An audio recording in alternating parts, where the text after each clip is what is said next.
Good morning to all of my dear students. Now I am going to start this lecture. Under this lecture, we have to do the remaining part of the chapter relation and function. Under this lecture, we have to study about the graph of trigonometric function. कहने का मतलब जितने भी trigonometric function होते हैं जैसे sin x, cos x, tan x, cosec x, cot x, sec x, उनका graph पढ़ना है, उनका डोमेन पढ़ना है और उनके रेंज के बारे में भी जानना है। तो यह साइन एक्स का ग्राफ हमने बनाकर लाया है, कॉस एक्स का भी ग्राफ बनाकर लाया है, टेन एक्स और कॉट एक्स का भी ग्राफ बनाकर लाया हुआ है। तो इसको हम क्या करेंगे, एक्सप्लेन कर देंगे।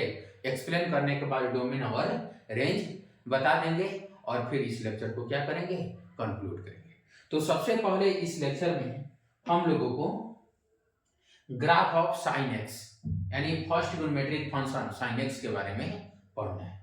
तो हम जानते हैं कि साइन जीरो पर, साइन जीरो क्या होता है, जीरो, यानी 0 डिग्री पर साइन का वैल्यू क्या होता है, 0 होता है। साइन एक्स का जो ग्राफ होता है ऐसा ही होता है।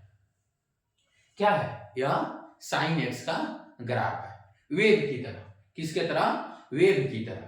तो 0 पर इसका वैल्यू क्या होता है, 0 होता है। पाई बाई 2 पर इसका वैल्यू क्या होता है, 1 होता है। उसके बाद फिर पाई पर इसका वैल्यू क्या होता है, 0 होता है।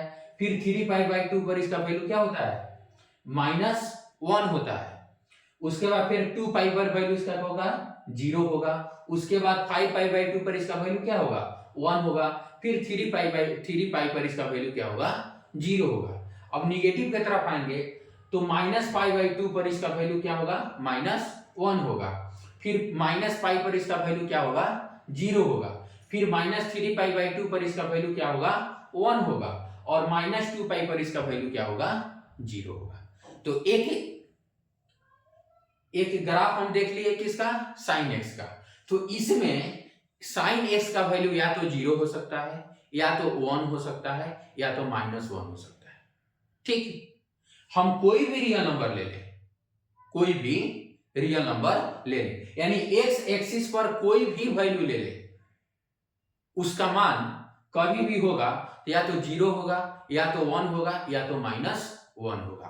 तो डोमेन हम क्या लिखेंगे, रियल नंबर। डोमेन क्या हो जाएगा, डोमेन ऑफ साइन एक्स क्या होगा, रियल नंबर। डोमेन क्या हो जाएगा, डोमेन बिलोंगिंग टू -∞ टू +∞। यानी कोई भी हम रियल नंबर लें, लेकिन उसका वैल्यू जब भी होगा तो या तो 0 होगा, या तो 1 होगा, या तो -1 होगा। ठीक, रेंज क्या होगा,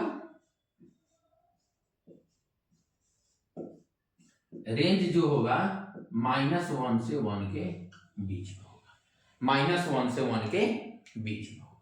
ठीक, तो डोमेन क्या होगा, -∞ टू +∞, और रेंज क्या हो गया, -1 to 1 क्लोज इंटरवल। कहने का मतलब है कि साइन एक्स 0 ले ले, उसका वैल्यू 0 होता है। पाई/2 पर उसका वैल्यू क्या होगा, 1 होगा। फिर पाई पर उसका वैल्यू क्या होगा, 0 होगा। 3 पाई/2 पर उसका वैल्यू क्या होगा, -1 होगा। फिर 2 पाई पर उसका वैल्यू क्या होगा, 0 होगा। फिर 5 पाई/2 पर उसका वैल्यू क्या होगा, 1 होगा। फिर 3 पाई को उसका वैल्यू क्या होगा, 0 होगा। इधर माइनस की तरफ आएंगे तो -पाई/2 पर उसका वैल्यू -1 होगा, -पाई पर उसका वैल्यू 0 होगा। फिर -3 पाई/2 पर वैल्यू 1 होगा। फिर -2 पाई पर इसका वैल्यू क्या होगा, 0 होगा। तो हमने देखा कि इस ग्राफ में जो साइन एक्स का वैल्यू है वह क्या है, या तो 0 है, या तो 1 है, या तो -1 है। ठीक, हम कोई भी रियल नंबर ले लें तो उसका वैल्यू क्या होगा, जब भी होगा तो 1 से लेकर -1 से 1 के बीच होगा। तो डोमेन क्या लिए, ऑल रियल नंबर। डोमेन क्या लिए, ऑल रियल नंबर। डोमेन क्या होता है, वैल्यू ऑफ एक्स, और रेंज क्या होता है, वैल्यू ऑफ वाई। तो इसका वैल्यू वाई यानी रेंज क्या हो जाएगा, -1 से 1 क्लोज इंटरवल। क्लोज इंटरवल का मतलब होगा कि -1 से 1 के बीच की संख्या तो आएगी, साथ ही साथ ये दोनों एक्सट्रीम्स पॉइंट जो है वो भी क्या होंगे, इंक्लूड होंगे। ठीक, now the next is cos x। तो cos x का ग्राफ भी वेव की तरह ही होता है, sin x के ग्राफ के जैसा ही cos x का ग्राफ होता है। यह भी वेव के जैसा इसका ग्राफ होता है। साइन 0 का वैल्यू क्या होता है? 0 होता है। cos 0 का वैल्यू क्या होता है? 1 होता है। तो cos 0 1 हो गया, cos पाई बाई 2 क्या हो गया? 0 हो गया। cos पाई, ठीक, फिर उसका वैल्यू 0 हो गया। cos 3 पाई बाई 2 इसका वैल्यू क्या होगा? cos 3 पाई बाई 2 पर इसका वैल्यू 0 हो गया। अब देखिए 2 पाई पर क्या हो गया? 1 हो गया। cos पाई इसका -1 हो गया।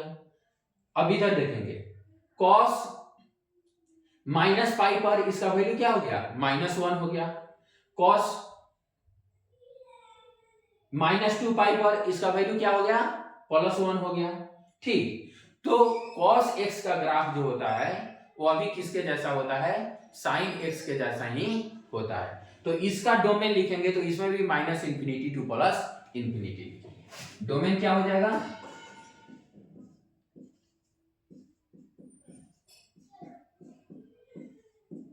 -Infinity to +plus infinity. ठीक, और रेंज जो होगा वो अभी क्या होगा? -1 से 1 क्लोज इंटरवल। -1 से 1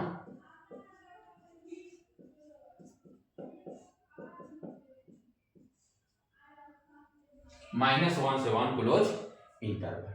ठीक है, इसको यहां ऐसे,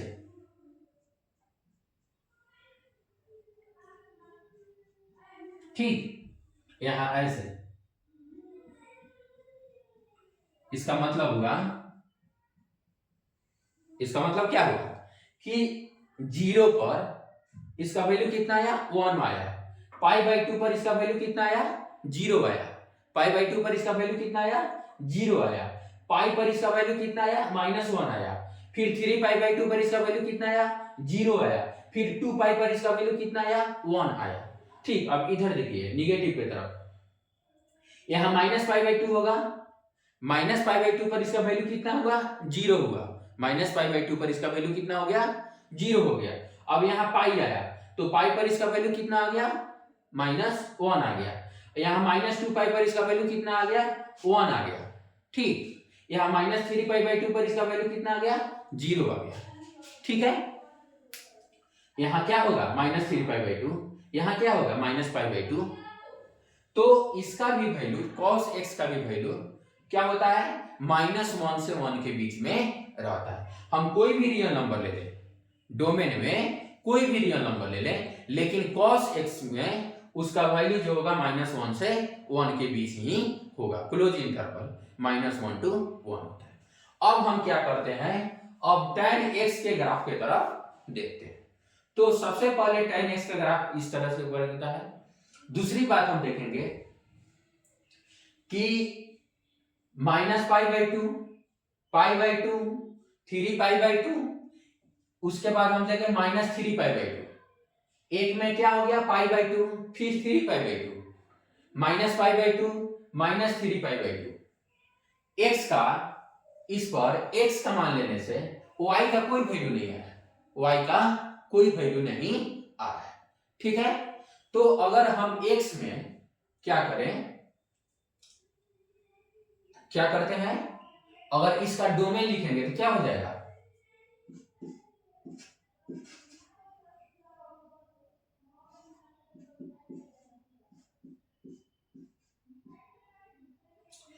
कोई भी रियल नंबर ले लीजिए। क्या करेंगे? कोई भी रियल नंबर ले लीजिए, लेकिन इसका जो वैल्यू होगा, डोमेन और क्या लिखना है? रेंज लिखना है।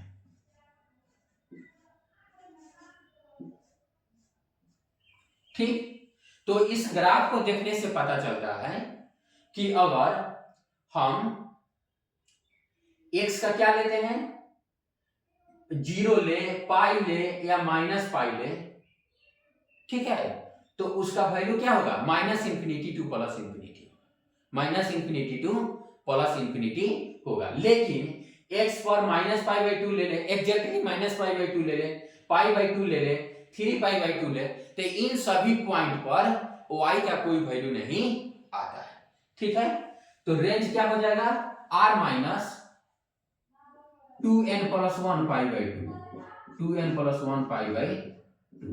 ध्यान से देखें कैसे, यह भी odd multiple of pi by 2 है, यह भी odd multiple of pi by 2 है, यह भी odd multiple of pi by 2 है, यह भी odd multiple of pi by 2 है।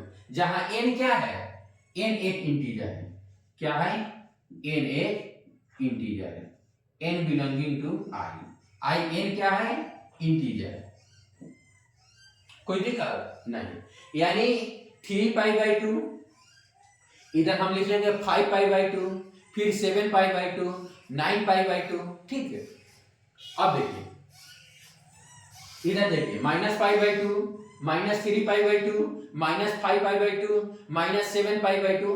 तो इन सभी पॉइंट्स पर x के इस वैल्यू पर y का कोई मान नहीं होता है, y का कोई वैल्यू नहीं आता है। यानी डोमेन में से किसको कम कर देना है, odd multiple of pi by 2 को।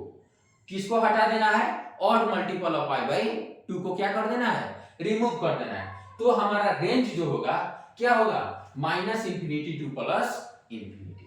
क्या होगा, minus infinity two plus infinity. कोई दिक्कत नहीं। अब देखिए इसी तरह cot x का ग्राफ, तो cot x का जो ग्राफ होता है सेम, ठीक है। अब इसमें हमको क्या करना है, 0 pi by 2, 2 pi, minus pi, minus 2 पाई, यानी n पाई, इसको क्या बोलते हैं, n पाई। तो डोमेन जो हम लेंगे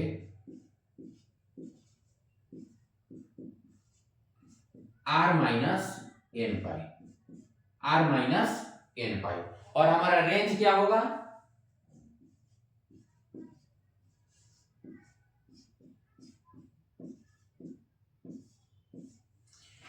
माइनस पाई बाई 2 से, sorry minus infinity two plus infinity.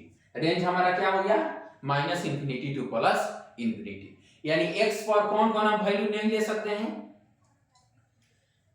0 पाई, 2 पाई, माइनस पाई, माइनस 2 पाई, यानी n पाई। इसका मतलब क्या हो गया, n पाई, जहां n क्या है, एक इंटीजर है, where n is an integer.